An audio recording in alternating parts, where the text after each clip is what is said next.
Eh bien, bonjour à toutes et à tous et ravi de vous accueillir à ce webinaire qui s'inscrit dans le cycle de webinaires qui sont organisés par le Crédit Agricole pour accompagner les entreprises évoluant à l'international ou qui sont désireuses de s'y lancer.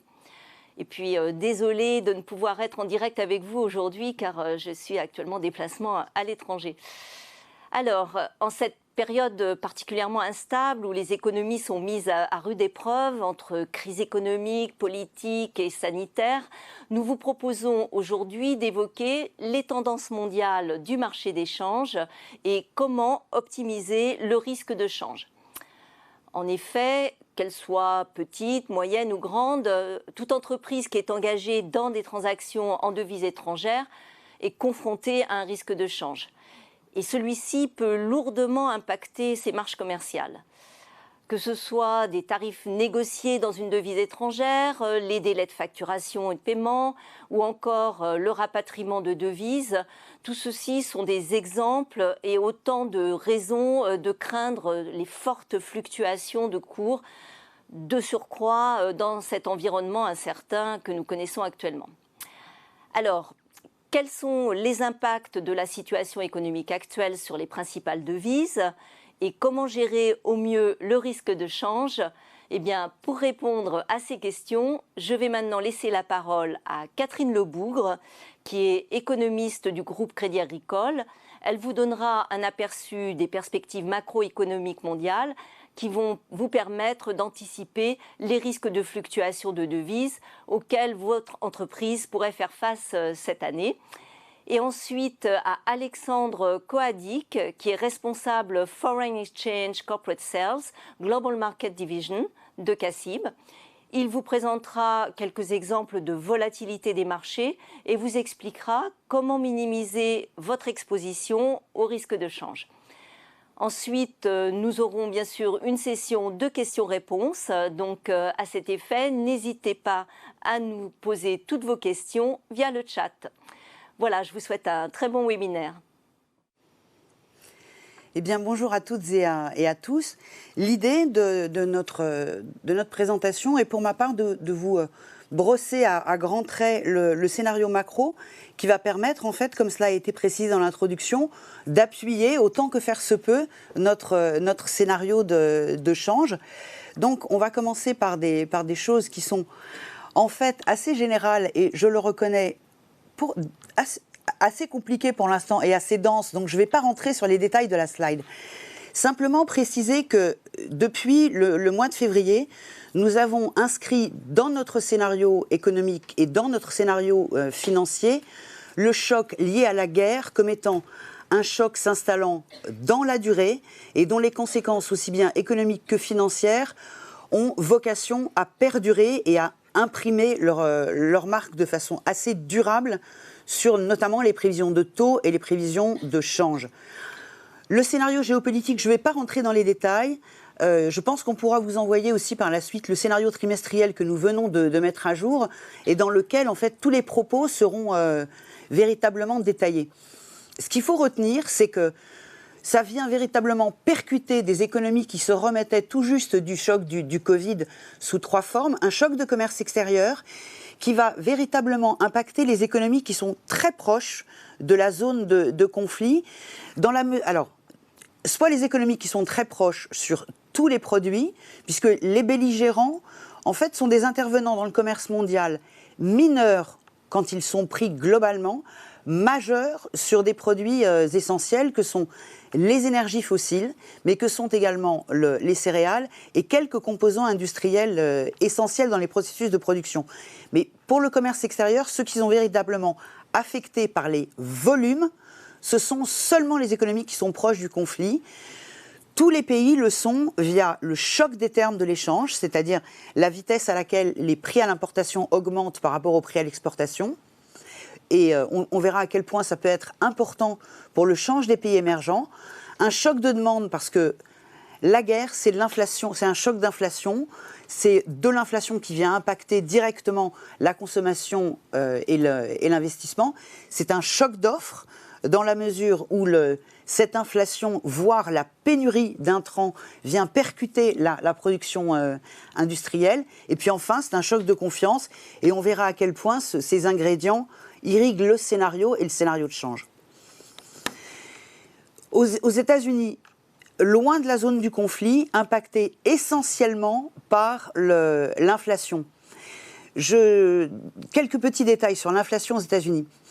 La forme de la reprise aux États-Unis, elle a été extrêmement particulière parce qu'elle a été surstimulée par des plans de relance publique qui n'ont pas pris la même forme que ceux qu'ils ont pris globalement dans le reste du monde et notamment en zone euro, avec une surstimulation de la consommation des ménages qui est venue irriguer l'inflation avant même que le choc de la guerre n'intervienne.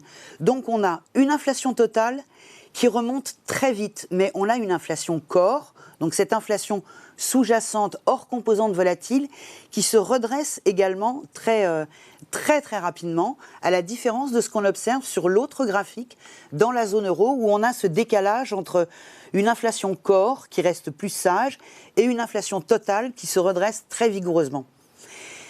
Ça justifie essentiellement donc ce caractère très particulier de l'inflation aux États-Unis, à la fois plus endogène, plus puissant et plus précoce, justifie complètement que la politique monétaire aux États-Unis ait été resserrée et que le discours ait changé véritablement plus rapidement. En zone euro, on avait l'impression encore, fin 2021, qu'on pouvait, entre guillemets, voir venir. La crise, en fait, est venue contrarier ce scénario. Le choc économique est très violent, le choc sur l'inflation est très violent. Mais globalement, retenir que l'inflation est plus élevée et plus durable.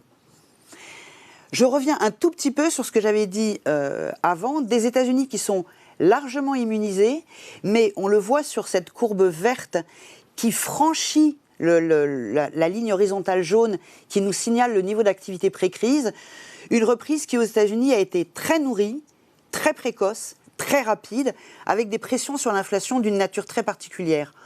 Et puis, des prévisions économiques qui sont finalement altérées plus par le resserrement monétaire que par l'irruption du conflit dans le scénario de croissance aux États-Unis.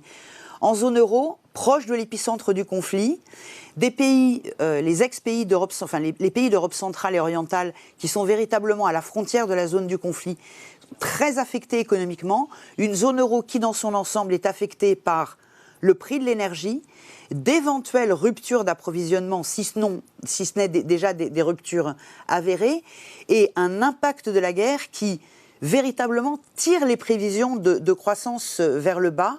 Ce que l'on observe en fait en voyant bien ce qu'aurait pu être l'économie, enfin la tendance de l'économie européenne pré-Covid, ce qu'elle était post-Covid avec les plans de relance de l'Union européenne qui permettaient en fait à la croissance de se redresser de façon très substantielle, au-dessus de sa tendance pré-crise, et puis entre guillemets des coups de rabot successifs qui sont apportés aux prévisions de croissance, avec, qui plus est, à l'intérieur de la zone euro, une hétérogénéité très importante entre les performances d'inflation des pays dont le bouquet énergétique est moins favorable que celui de la France, par exemple.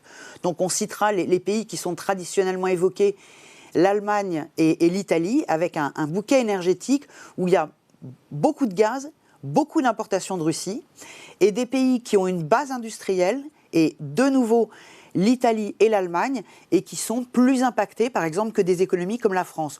Donc, un panorama européen dégradé, avec, qui plus est, des performances assez hétérogènes, enfin, des contre-performances assez hétérogènes. En termes de scénario de taux d'intérêt, qu'est-ce que ça nous donne? Un resserrement qui est plus précoce et qui est plus déterminé. Il a été... En fait, la Fed a changé de ton à partir du mois de décembre, en indiquant que l'inflation qui était supposée être temporaire ne l'était pas tant que ça, qu'il y avait une diffusion à d'autres composantes qui font véritablement la vigueur de l'inflation sous-jacente, et notamment une diffusion au salaire en raison d'un marché du travail qui est très tendu. Ces tensions, on ne les observe pas en zone euro. Elles sont extrêmement localisées, mais elles ne préjugent pas d'une diffusion de l'inflation. Donc aux États-Unis, un changement de discours et la mise en œuvre d'une politique monétaire beaucoup plus audacieuse que ce que les marchés anticipaient, que ce que nous anticipions nous-mêmes. Et ce que l'on observe, alors, ce dot plot, donc ce nuage de points, mérite quelques explications. Ce sont les membres du FOMC qui sont interrogés sur leurs prévisions de taux. Quel devrait être le niveau adapté des taux d'intérêt directeurs, donc des Fed Funds. Et on voit bien que cette courbe s'est déplacée vers le haut, notamment sur les horizons les plus courts. C'est-à-dire 2022, on observe vraiment un déplacement vers le haut, de la courbe vert clair à la courbe vert foncé. On voit qu'en fin de période, il y a peu de révisions sur ce que pourrait être le taux d'intérêt dit d'équilibre à long terme. Et en BCE, pour la BCE également, un changement de discours assez ferme. On attend un resserrement à partir du mois de juillet, sachant que le programme d'assouplissement quantitatif est arrivé à son terme. Pas de baisse de bilan, mais le réinvestissement des titres arrivés à échéance. Donc, des arbitrages qui sont extrêmement délicats, mais dans lesquels la priorité a été donnée à l'inflation. Enfin, vous direz-vous, le cœur du sujet. Le dollar roi, pour l'instant, puisqu'on verra à la fin de la présentation qu'il existe encore quelques forces de rappel qui sont des forces qui, pour l'instant, sont malheureusement un peu souterraines. Donc ça a été la succession de chocs, c'est-à-dire le choc du Covid, puis le choc de la guerre. Tout ça sur un fond de resserrement monétaire dans lequel la Fed a véritablement signalé son avance, ont été des conditions qui étaient globalement très propices au dollar. On le voit sur les devises des pays développés, on le voit de façon encore plus flagrante sur les devises émergentes. Sur les devises émergentes, on a cette extrême volatilité du réal, mais ça, c'est quasiment une donnée historique sur laquelle je ne reviendrai pas. Dans l'univers des pays émergents, pour revenir sur la première slide dans laquelle étaient mentionnés les termes de l'échange, les termes de l'échange, donc l'appréciation notamment des prix des matières premières des pays exportateurs de matières premières, leur a été favorable une fois le choc passé. Néanmoins, même sur les devises émergentes, qui sont des devises de pays exportateurs de matières premières, on a eu un rappel qui a été une force de rappel qui est venue véritablement contraindre leur appréciation, c'est le resserrement monétaire américain qui leur est extrêmement préjudiciable et qui a été plus audacieux que ce qu'on anticipait. Et dans le cas des devises des pays développés, on voit bien cette tendance à l'appréciation du dollar qui a été particulièrement forte à l'égard des devises, notamment des pays importateurs de matières premières comme le Japon, à partir du choc de fin février. Alors, un tout petit peu c'est même pas de la théorie parce que les arguments sont extrêmement simples. Un scénario de fortes incertitudes dans lesquelles, pour l'instant, on a vu se manifester cette appréciation vigoureuse du dollar qui correspond en fait aux deux extrêmes de ce qu'on appelle le sourire, c'est-à-dire tout d'abord une reprise où on voit que les États-Unis se sont distingués, ils étaient très en avance, la reprise était extrêmement vigoureuse, beaucoup d'inflation et ce resserrement monétaire qui a été initié par la Fed avant de se diffuser. Et à l'autre extrême, les craintes, l'aversion au risque. Pour l'instant, ces deux facteurs justifient pleinement l'appréciation du dollar. Et on voit en fait sur l'autre graphique quelles sont historiquement les devises qui sont le plus vulnérables. D'une part au risque, d'autre part au taux américain, avec une graduation où on voit qu'en fait l'Europe est une des devises les moins vulnérables. Donc pour l'instant, des facteurs qui jusqu'à présent ont été des facteurs d'appréciation qui jusqu'à présent ont été parfaitement synchrones et qui justifiaient pleinement l'appréciation du dollar et sa très bonne résistance. Un tout petit peu de retour en arrière avant de vous donner quelles sont les grandes lignes de notre scénario. Premièrement, ce qui est susceptible d'exercer une force de rappel très importante, c'est l'appréciation, le mouvement d'appréciation extrêmement puissant du dollar, non seulement contre l'euro, mais contre toutes les autres devises, quand on observe donc ce qui figure en vert clair sur le graphique, c'est-à-dire le taux de change effectif nominal. Le taux de change effectif nominal du dollar, c'est la parité du dollar contre les devises avec lesquelles les États-Unis commercent le plus, donc les pays qui sont les principaux partenaires commerciaux. Donc, appréciation contre toute devise, et surtout, alors ça c'est un facteur dont on considère qu'il pourrait exercer une force de rappel, mais à très long terme, l'idée d'une nécessaire diversification des réserves officielles hors du dollar.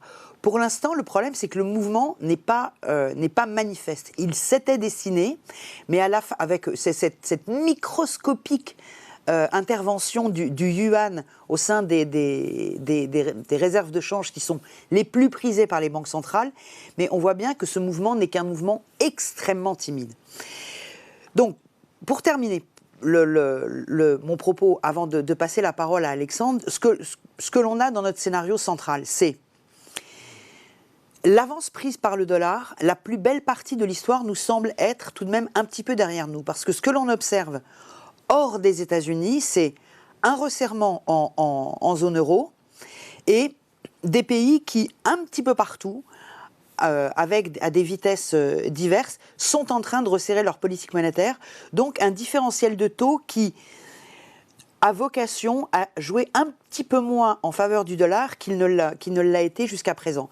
Et puis une économie américaine qui, même si elle ne subit pas le choc que la zone euro enregistre à cause du conflit, est tout de même beaucoup plus en avance dans son cycle et plus proche de la maturité que ne l'est la zone euro.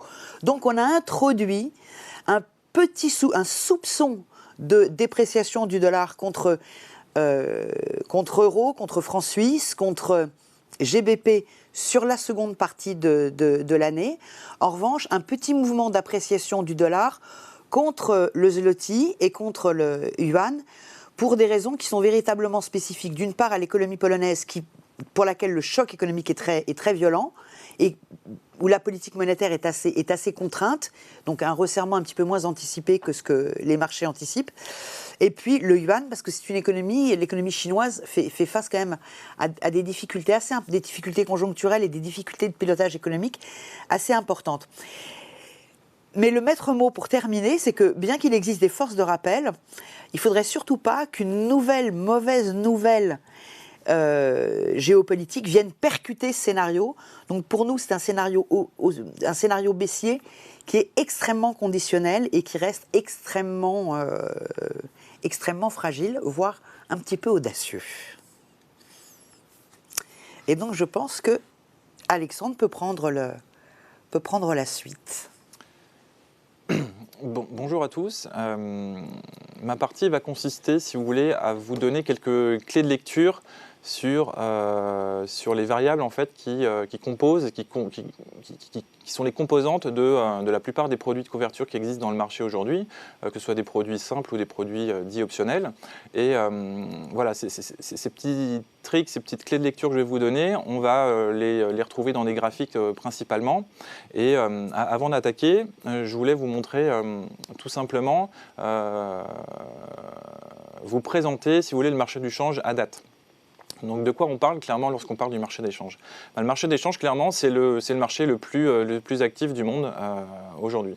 C'est 6 000 milliards d'USD échangés quotidiennement avec différentes typologies de produits. On a des swaps, des spots, des termes, de l'option, avec une répartition qui est plutôt la même depuis quelques années. Mais vous voyez que depuis 30 ans, clairement, c'est un marché qui ne fait que croître. D'accord ? Et on a 50% du marché qui est trusté par une place, qui est la place de Londres. D'accord ? Ensuite, on a New York qui représente 30% des volumes, et ensuite 2-3 places asiatiques, notamment Singapour, Hong Kong et Tokyo. Donc pourquoi est-ce qu'on a autant de volume sur cette classe d'actifs-là ? Tout simplement parce qu'on a énormément d'acteurs. On a des institutions financières, nous avons des banques centrales, des banques, des assurances, mais aussi beaucoup d'entreprises. On a les large caps qui interviennent, on a des PME, des ETI et des particuliers. Donc clairement, tout le monde peut intervenir sur ce marché-là. Et donc dans un monde complètement globalisé, généralisé, effectivement de plus en plus d'échanges entre les pays font qu'aujourd'hui, on voit clairement qu'on a une croissance quasiment exponentielle des échanges. Et on a sur ce marché d'échanges-là une domination hégémonique du dollar. Car dans 88% des échanges, le dollar est présent. D'accord ? Donc là, il n'y a pas photo. On parlait du roi dollar. Clairement, là, c'est une traduction concrète de ce que nous a dit Catherine tout à l'heure. Suivi par l'euro, qui est présent dans à peu près un peu plus de 30% des échanges. Mais vous voyez que là où on peut se dire il va avoir d'autres devises qui vont émerger et qui vont essayer d'être de sorte de contre-pouvoir par rapport à l'hégémonie du dollar, ce n'est pas du tout ce qui se passe depuis maintenant quelques années. Et on voit même que le dollar continue de grappiller tout doucement des parts de marché, ce qui n'est pas le cas de l'euro ou bien d'autres devises du G10. Petite parenthèse sur le CNY, la devise chinoise, sur laquelle on pensait qu'elle allait capter pas mal de parts de marché sur les 10 dernières années. Finalement, on pensait qu'elle allait arriver vers le top 5 des devises les plus traitées, ce qui n'est pas le cas. En revanche, on a un peu son pendant, c'est l'HKD qui a doublé ses parts de marché sur ces dernières années. Mais voilà, clairement, voilà de quoi on parle. C'est clairement principalement du dollar. C'est pour ça que la présentation est aussi, entre guillemets, centrée sur l'eurodoll notamment. Et donc voilà, donc aujourd'hui, clairement, par exemple, une entreprise, pourquoi elle intervient sur le marché d'échange ? Clairement, ça va être pour se couvrir. Une entreprise, elle a besoin de se couvrir. Donc je vais passer rapidement ce slide-là, puisque Catherine Hédou, finalement, dans son introduction, vous a bien synthétisé ce pourquoi une entreprise était exposée au risque de change. Mais principalement, c'est pour sécuriser des marges commerciales et des revenus. On peut avoir l'aspect couverture qui peut être autre que du flux classique. On peut avoir des opérations d'acquisition, couvrir un risque bilanciel. On verra tout ça dans un deuxième temps, et on va se concentrer un petit peu sur la couverture du flux d'exploitation, sur lequel on peut avoir différentes approches. Et moi, ce que je veux vous montrer aujourd'hui, clairement, c'est quel impact concret ça peut avoir une variation de cours de change depuis un an, par exemple, sur l'eurodoll, sur une entreprise. Vous voyez, il y a un an, on était à 1,18. Aujourd'hui, on est à 1,05 sur l'eurodoll. Donc, on a une variation de 13 figures. On a 12% de baisse. Donc, concrètement, c'est quoi ? Une entreprise qui voulait acheter $1 million il y a un an, ça lui coûtait 835 000 euros. Aujourd'hui, ça lui coûte 120 000 euros de plus. Voilà. Donc, ça, c'est du concret. Une entreprise qui s'est couverte, elle a eu plutôt le nez creux de se couvrir il y a un an à l'achat de dollars. À l'inverse, une entreprise qui s'est couverte à la vente, pareil, en fait, elle subit ce qu'on appelle un manque d'opportunité. Elle n'a pas une perte, elle a un manque d'opportunité. En revanche, si elle ne s'était pas couverte, effectivement, aujourd'hui, elle vend un cours beaucoup plus favorable. Mais vous voyez qu'aujourd'hui, l'impact que ça va avoir sur les revenus, il est colossal. Puisque là, je vous parle d'une année, mais si on prend un peu plus de hauteur et qu'on rentre vraiment dans le cœur du sujet, voilà ce qui se passe depuis 10 ans. Donc l'eurodoll, c'est la courbe en blanc, et nous, on a des variations qui sont complètement erratiques. En 2014, on passe d'1,35 à 1,05 en ligne droite, 2 ans de stabilisation, ensuite on passe d'1,05 à 1,25 en 2017. Donc ça, concrètement, et puis maintenant, depuis un an, on est passé de quasiment 1,18 à 1,05. Donc tout ça, ça a des impacts pour nos clients, et effectivement, l'objectif de la couverture, c'est venir annihiler ce risque de variation et de subir notamment des pertes de change. Donc, on parlait aussi dans l'introduction d'opportunités, justement, et d'indicateurs de marché qui vont permettre d'avoir une petite clé de lecture sur ce qui se passe. Clairement, aujourd'hui, si on prend un peu de hauteur, qu'est-ce qu'on voit sur l'euro-dollar ? Clairement, on est sur les plus bas historiques. On est sur un spot d'1,05.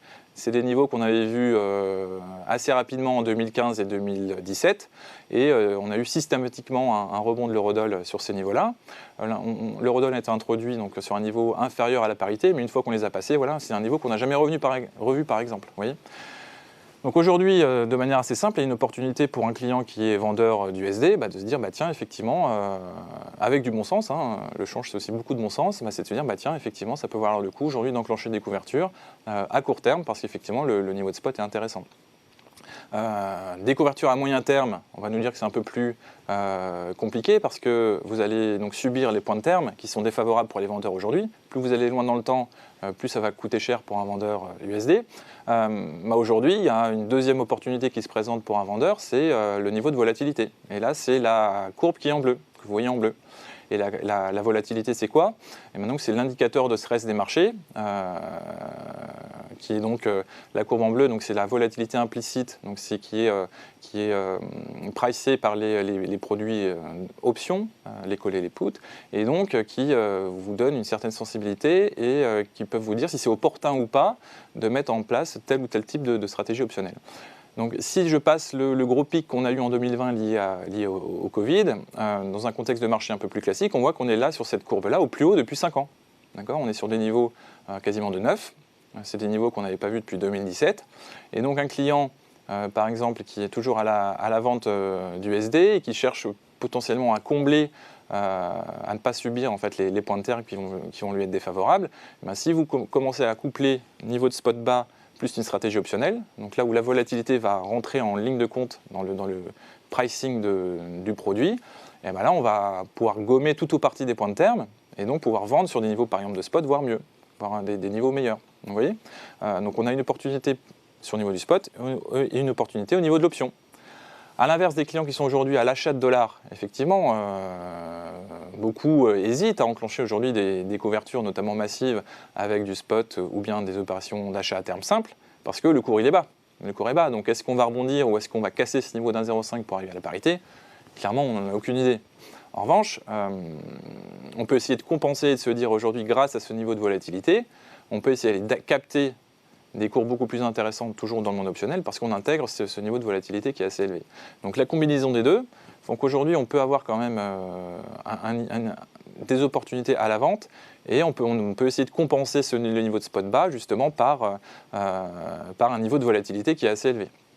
Et ensuite, vous allez travailler les maturités de couverture. Donc plus vous allez loin dans le temps, plus le cours sera différent parce que la troisième composante qui intervient dans la structuration des produits de change simple et optionnel, c'est le taux. Donc c'est ce qu'on appelle les points de terme, les points de swap dans le marché. Et je vais y revenir tout à l'heure. Donc là, ces opportunités de marché, on les a sur beaucoup de devises. Vous voyez là, sur le graphe de gauche, vous avez l'euro Polish, l'euro PLN, et clairement sur l'euro PLN, on est au plus haut historique. Donc c'est la courbe en blanc toujours. Donc pour des importateurs, des acheteurs de PLN aujourd'hui, clairement mettre en place des stratégies de spot ou d'achat à terme vous faut atteindre, avec un report qui est au plus haut historique également, des niveaux qui ont été jamais vus sur l'euro PLN. Et si vous couplez à cela, comme je viens de le dire tout à l'heure, la composante optionnelle, d'accord? Donc sur un produit optionnel, là, vous allez encore capter une valeur supplémentaire et aller chercher des niveaux jamais traités sur l'euro Polish. Et ça, vous l'avez aujourd'hui, à date, donc je ne vais pas faire un catalogue de graphiques, mais vous retrouvez ces opportunités-là sur beaucoup de devises, notamment du G10. Le CHF, par exemple, a touché la parité il y a quelques jours, et on a une volatilité qui a explosé sur l'euro CHF, alors que c'était une devise qui, au niveau de la volatilité, qui bougeait très peu. Vous voyez, et là à droite, vous avez pareil, l'euro yen qui est passé en l'espace de 2 ans de 1,20 à 1,43, et puis une volatilité qui a clairement explosé.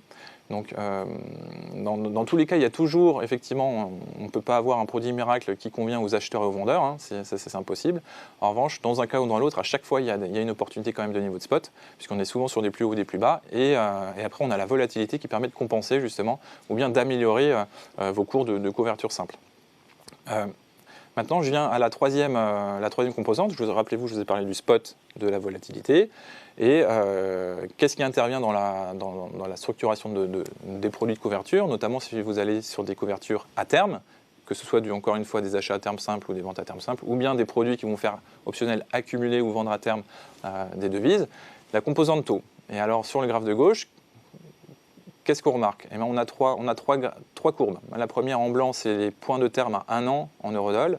En bleu, ce sont le 2 ans. Et en rouge, c'est le 3 ans. On a eu un calme plutôt plat durant 2020 et 2021. Et puis, fin 2021, on a commencé à voir les points de terme qui ont commencé à flamber, clairement.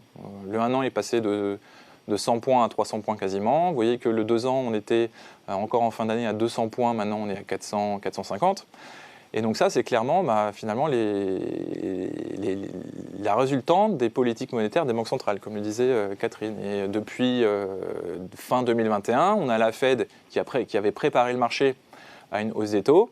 Et clairement, on est sur le report, c'est la matérialisation c'est le différentiel de taux d'intérêt entre deux zones économiques. D'accord et donc aujourd'hui, on a les taux américains qui sont plus élevés qu'en zone euro, et donc on a le report qui s'accroît. Pourquoi ? Parce qu'on a un écart de rémunération qui s'accroît. On a ce qu'on appelle un spread qui s'accroît, et c'est l'objet du graphique juste à droite. Donc là, j'ai fait un zoom sur les points de terme à 1 an. Vous voyez qu'on était à 100 points, on est passé à 300 points. Et en bleu, ce sont les Fed Funds, donc c'est le taux de la Fed, et en rouge, c'est le taux de la BCE. Et vous voyez qu'à partir de octobre-novembre, on a commencé à voir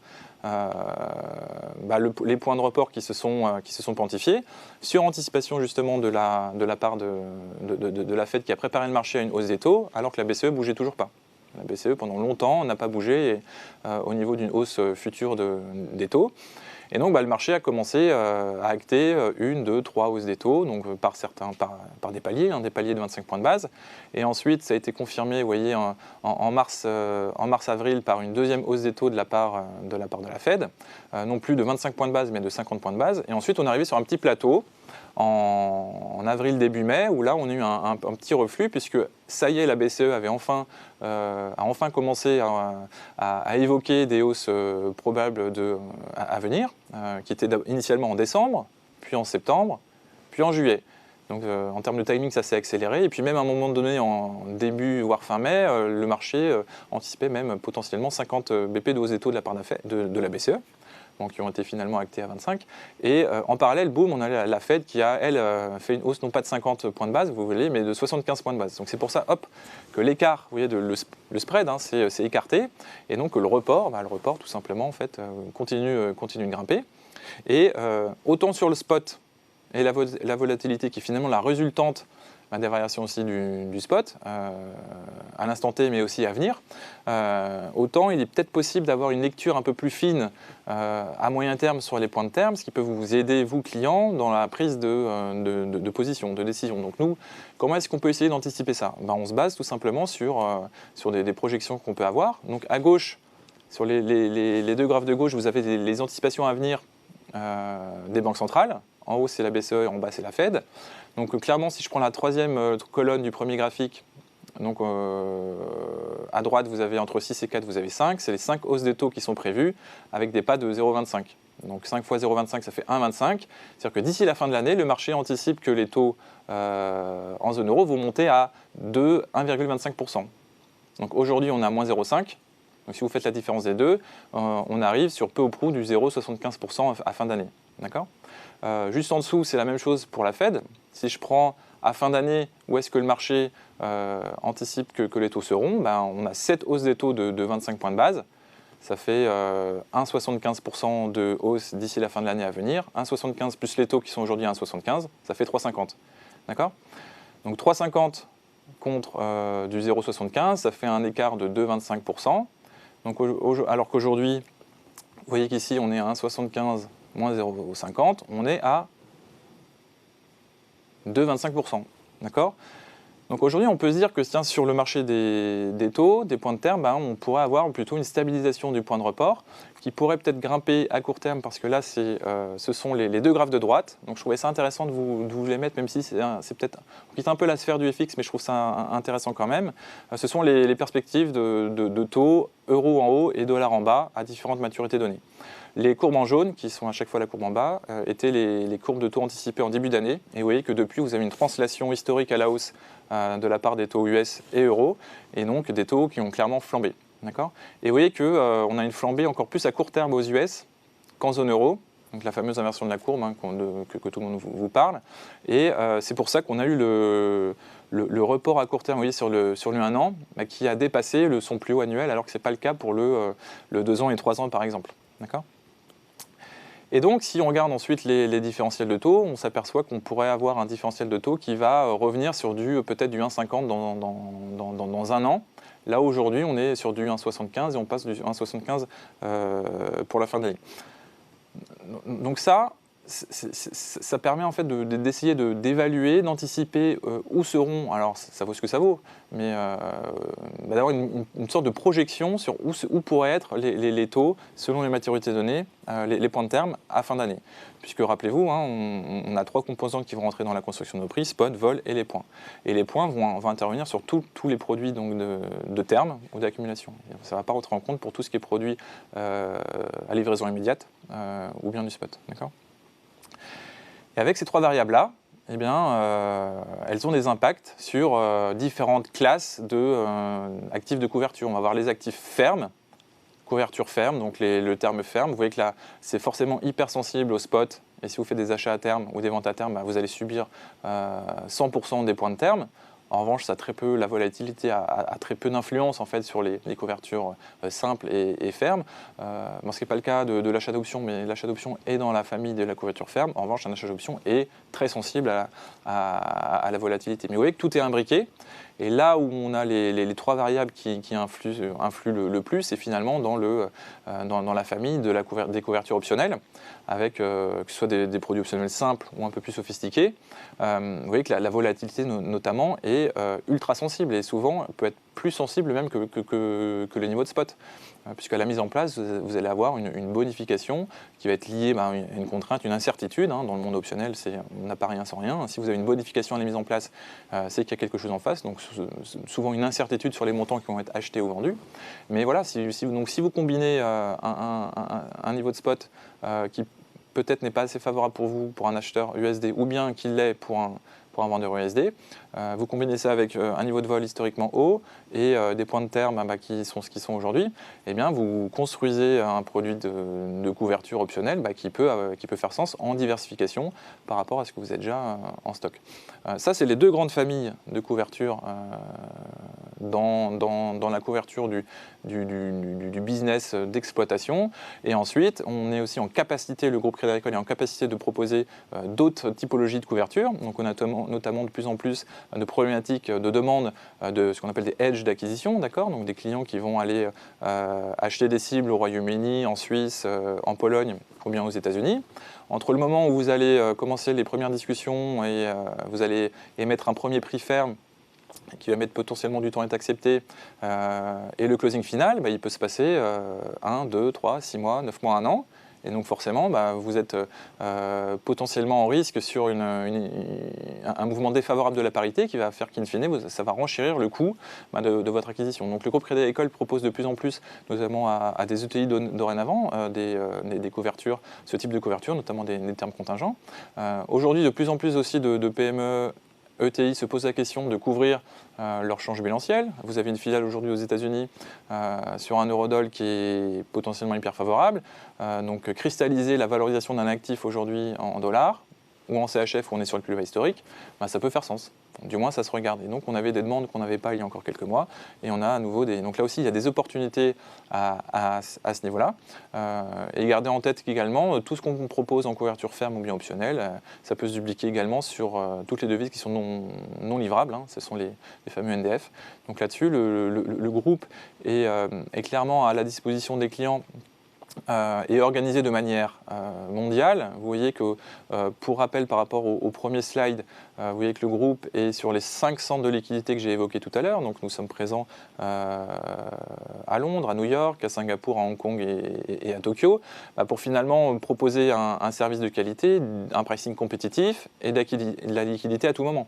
Donc là, c'est vraiment la force du groupe Crédit Agricole, c'est d'être présent partout dans le monde, avec en parallèle les réseaux, les International Desk du PAI, qui sont là pour vous accompagner également dans toutes les problématiques de l'international au sens large. Ensuite, cette organisation mondiale, elle est aussi nationale, avec notre équipe qui est donc basée à Paris et qui rayonne sur toute la France. Donc on va se déplacer et dès qu'il y a des problématiques marché, problématiques de couverture de change sur lesquelles on peut intervenir, l'idée c'est d'aller vous voir justement, d'aller voir le maximum de clients en collaboration avec les caisses régionales. Et puis, si je puis dire, le dernier maillon de la chaîne, c'est plutôt même le premier, c'est en local. Là, vous avez cette fois-ci vos interlocuteurs privilégiés, donc vos chargés d'affaires internationales du SAI ou vos chargés d'affaires entreprises, qui sont là pour vous répondre en proximité justement à toute problématique, et si besoin, ils nous font intervenir sur des sujets spécifiques. Donc vous avez in fine une organisation donc mondiale, vous voyez, pour in fine avoir une meilleure présence en local. Donc ça, c'est la force vraiment du groupe Crédit Agricole. Et donc si vous souhaitez, si vous avez des questions supplémentaires ou vous souhaitez qu'on aborde des points spécifiques ultérieurement, n'hésitez pas à contacter votre chargé d'affaires, qui se fera un plaisir de vous répondre, ou bien potentiellement on pourrait organiser un échange ensemble. Merci.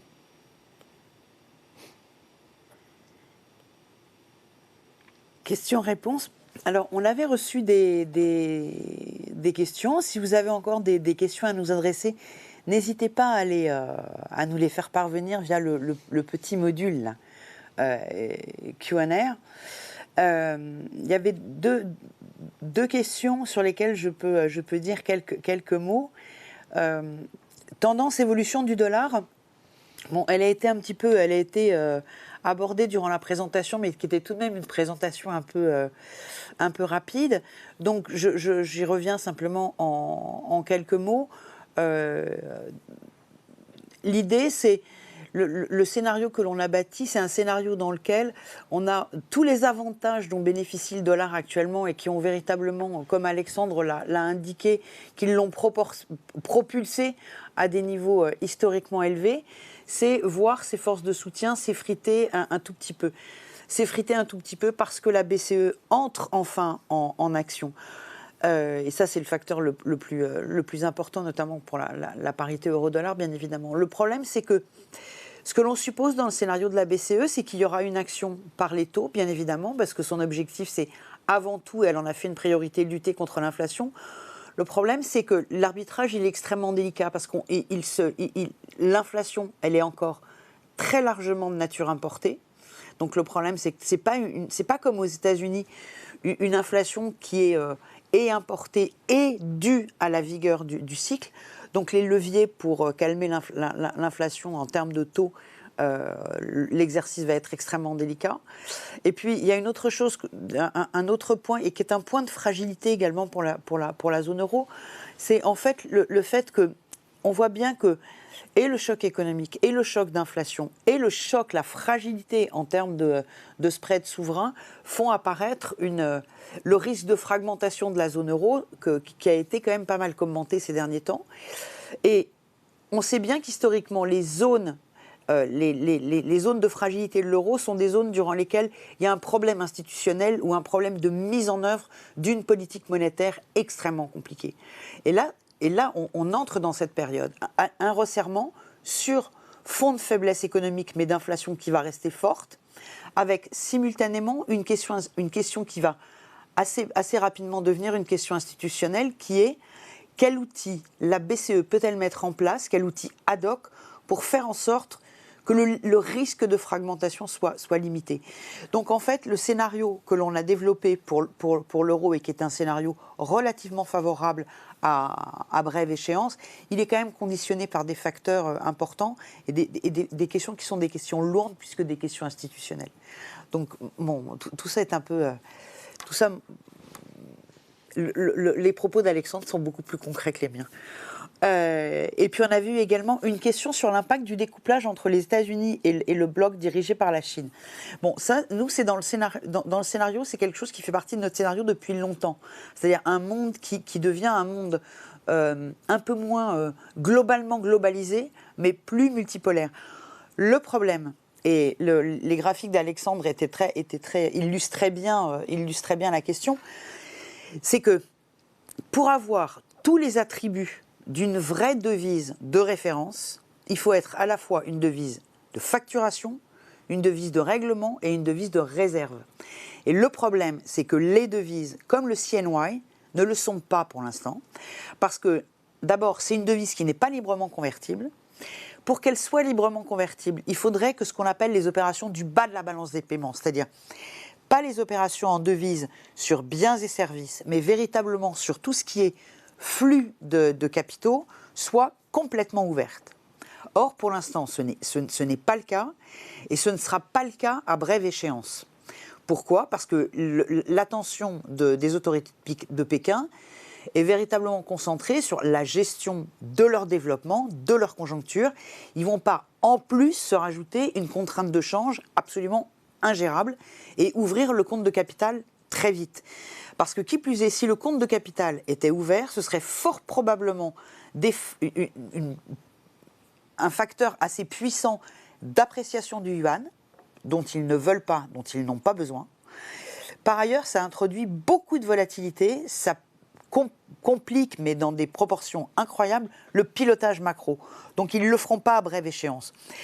Donc ils le font de façon, entre guillemets, un peu plus souterraine, c'est-à-dire essayer, là où c'est possible, de substituer le yuan dans des transactions bilatérales. Alors, on l'a vu essentiellement avec les pays émergents. Par exemple, alors ça paraît anecdotique, ça n'est pas tant que ça. Quand il y a eu la crise en Argentine, enfin à supposer que l'Argentine sorte de temps en temps de la crise, les Chinois, pour essayer de leur fournir de la liquidité, leur avaient offert à la Banque centrale argentine des lignes de swap qui ont été tirées. La Chine a fait ça avec des pays qui sont en général des pays dont les devises sont extrêmement fragiles et qui sont dans des périodes de négociation avec le FMI qui ne sont pas toujours faciles. Ça permet aux Chinois de s'assurer que des importateurs qui seraient en proie à des difficultés de paiement en devises puissent avoir un accès naturel au yuan et puissent importer des produits chinois.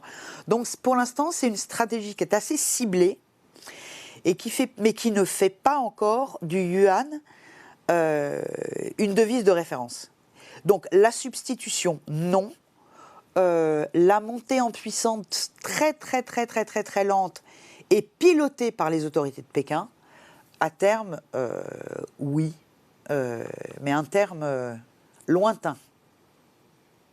Je pense qu'il y avait des questions plus techniques qui concernaient plus Alexandre que moi-même. J'ai reçu une question effectivement qui me demande faut-il adopter des produits dérivés et dans quelle proportion ? Bon, une question un peu casse-gueule, je vous l'avoue. Sachant, il n'y a pas de bonne réponse en fait à donner à ce genre de questions. Il y a chaque entreprise a une manière de travailler différente, que ce soit à l'import ou à l'export. Ça va dépendre aussi d'autres facteurs. Est-ce que l'entreprise a un pricing power assez fort pour pouvoir répercuter des hausses de prix à son client final, ce qui fait qu'in fine, elle sera très peu exposée au risque de change, enfin beaucoup moins exposée au risque de change qu'une entreprise qui ne peut pas répercuter une hausse de la parité. Elle n'a pas de clause de revoyure dans ses contrats, ou bien elle a un catalogue annuel et elle ne peut pas revenir sur ses prix. Donc en fonction chaque entreprise en fait a un fonctionnement particulier. Ça dépend aussi de l'interlocuteur, du président, du trésorier ou du DAF. Ça dépend de sa maturité aussi sur les marchés. Si ça fait 2-3 ans qu'il est là ou bien si ça fait 20 ans, il ne va pas avoir la même approche. Il ne va pas être sensible de la même manière aux variations notamment de l'eurodoll qu'on a aujourd'hui. Aujourd'hui, quelqu'un qui a 20 ans d'expérience, il vous dira l'eurodoll va remonter, on va avoir un retour à meilleure fortune. À l'inverse, un trésorier un peu plus jeune va peut-être céder ce qu'on pourrait dire clairement, va peut-être paniquer, il va enclencher potentiellement des couvertures massives sur ce niveau-là, et il se pourrait que dans quelques semaines seulement, ils se disent si j'avais su, car l'eurodoll est reparti à la hausse, si j'avais su, je l'aurais pas fait. Bon.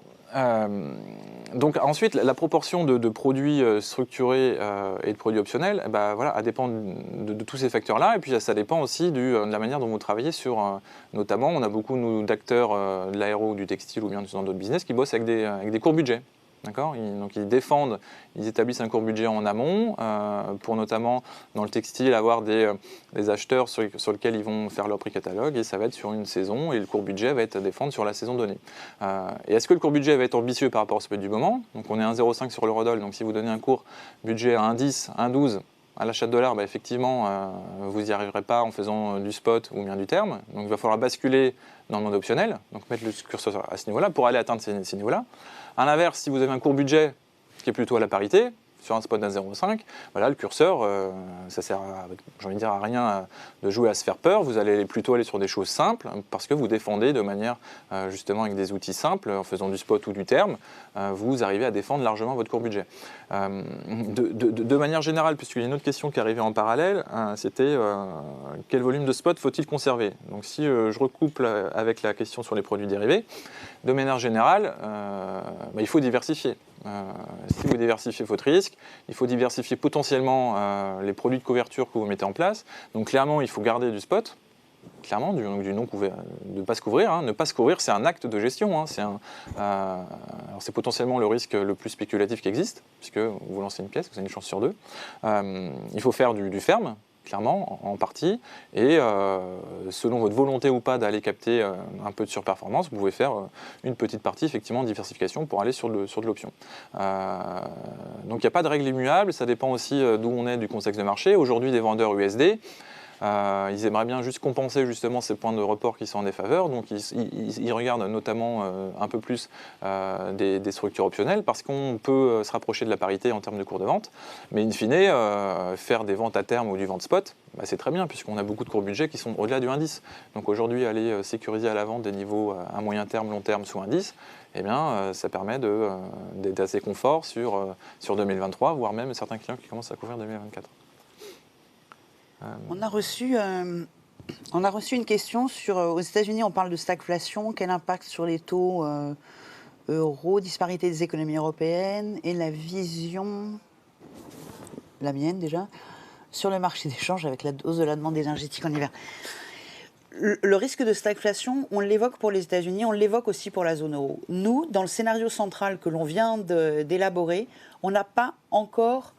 Alors, la stagflation, déjà, il faut savoir véritablement essayer de la qualifier historiquement, autant que faire se peut. Actuellement, le mot, il est tentant. Il est tentant parce qu'effectivement, on a une croissance molle, une croissance qui a été extrêmement vigoureuse, qui commence à s'assagir et qui a vocation à s'assagir avec un risque important de voir les économies, aussi bien les États-Unis que la zone euro, basculer en récession. Nous, le risque de récession, on l'a gardé pour des scénarios de stress, on ne l'a pas intégré dans le scénario central.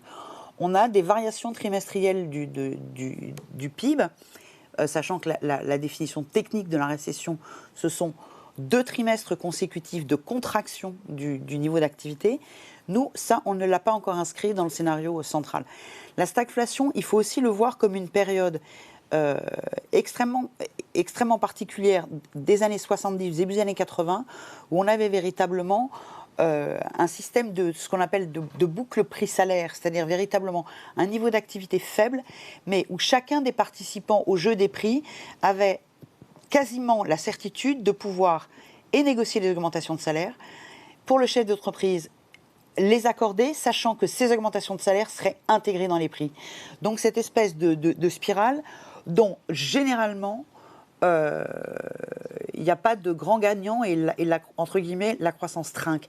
On n'est pas encore dans ce système-là. Donc utiliser le terme de stagflation, c'est aller peut-être un petit peu trop loin.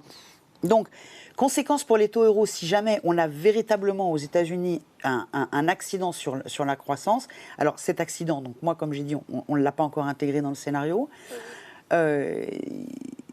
il n'est pas impossible que les États-Unis ralentissent de façon très substantielle avant que la zone euro ne soit véritablement embarquée dans un mouvement de ralentissement encore plus puissant. Pourquoi ? Parce que les taux sont plus mordants aux États-Unis, que l'économie est quand même une économie globalement plus leveragée, entre guillemets. Le problème, c'est que pour que ce soit favorable il peut y avoir un petit répit pour l'euro si tout d'un coup, les marchés se mettent à anticiper ce qu'on a inscrit dans le scénario, c'est-à-dire une Fed qui arrête la remontée des taux, alors que la BCE sera encore engagée dans son mouvement de resserrement. Donc ça peut être temporairement favorable à l'euro. Si les États-Unis connaissent une récession, le spectre de la généralisation du ralentissement à la planète ne tardera pas à venir, ce qui n'est pas nécessairement une excellente nouvelle pour l'euro.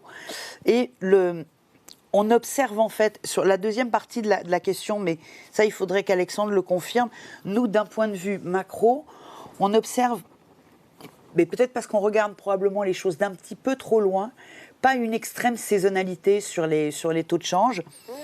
Et de toute façon, pour l'instant, compte tenu du niveau de prix atteint par et le pétrole et le gaz, qui effectivement se payent en dollars, l'impact, il est très large. On le voit déjà très largement dans les cours, d'autant que la demande en volume, c'est maintenant qu'elle se manifeste, parce que c'est maintenant qu'on essaye de remplir les cuves, et notamment les cuves de gaz.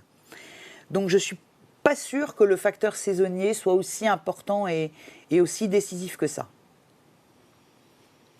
Non, je confirme ce que tu dis, donc non, j'ai rien d'autre à ajouter là-dessus. Donc je crois que nous avons fait le tour des questions qui nous avaient été adressées.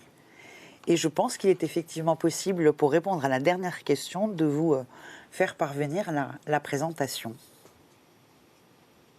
Merci. Merci.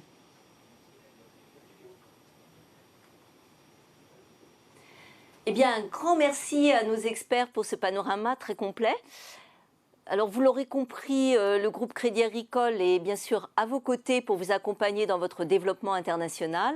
Et ceci grâce à un large dispositif, à la fois en France et à l'étranger, avec près de 350 experts du commerce international en caisse régionale, donc tout proche de vous, qui sont vos interlocuteurs dédiés privilégiés et qui pourront vous mettre en contact avec notamment bien sûr leurs collègues de la salle des marchés CACIB pour analyser vos problématiques de change et vous proposer des solutions de couverture sur mesure, mais aussi avec nos International Desks à l'étranger pour répondre à vos besoins sur place dans les différentes géographies.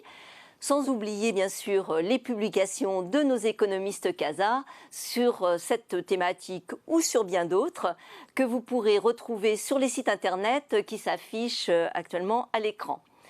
Alors surtout, n'hésitez pas à contacter votre chargé d'affaires pour organiser avec vous un échange dédié sur toutes ces thématiques internationales. Voilà, écoutez, je vous souhaite un bon après-midi à toutes et à tous, dans la foulée de bonnes vacances et je vous dis rendez-vous à la rentrée pour aborder de nouveaux sujets. À bientôt, au revoir.